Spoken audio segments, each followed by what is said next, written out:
Hi, this is Dr. Plank with Plank Chiropractic and Rehab in Matthews, and today I wanted to go over what a subluxation is. So when patients come into our office with neck pain, back pain, or just for wellness, where they feel like, hey, something feels off to me here, it's catching, it doesn't feel like it normally does, what we like to do is explain to the patient what's actually causing that and kind of what separates the chiropractic field from the rest of the medical fields out there that may treat low back pain. So a lot of the other medical professionals out there may treat low back pain with medication, for example, which really just masks the pain or puts a Band-Aid on it. Eventually, as you all know, when that medication wears off, or as we get tired of taking medications because of the side effects or the potential side effects of that, we're right back to where we were before.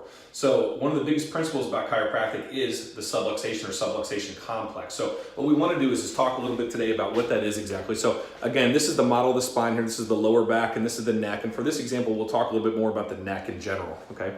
So these are vertebrae in the neck right here. So this would be the back of the head if your head was facing this direction here. We have 7 vertebrae in the neck, okay?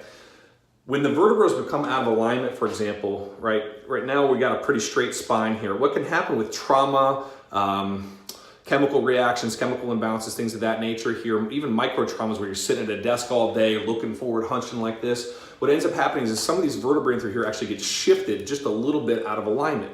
And what actually happens when we misalign or subluxate is we actually start to cause pressure on our nerves that exit out these little holes on either side of the spine.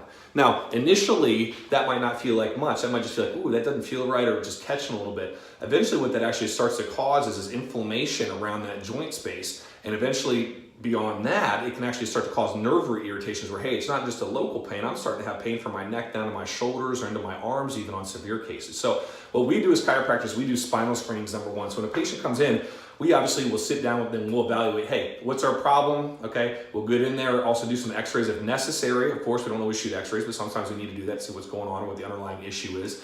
And then lastly here, our physical exam, obviously we go over those things. We do neurological tests, we do muscle tests, and we try to figure out, hey, where is the source of the pain rather than just treating the symptoms. So once we have all of our evidence together and we do our exam, we'll use our hands to come in here and actually feel for spinal movement. We're highly trained at doing this here. I've done over 50,000 patient visits between the offices I've been at. So this is pretty easy for us to do. However, to the lay person, it's not something they always understand. So again, what we do is we want to come in, look for subluxations in the spine, and what we do is with gentle effective chiropractic manipulation, we get those vertebrae and we actually shift them back into proper alignment, which takes pressure off of your nerves.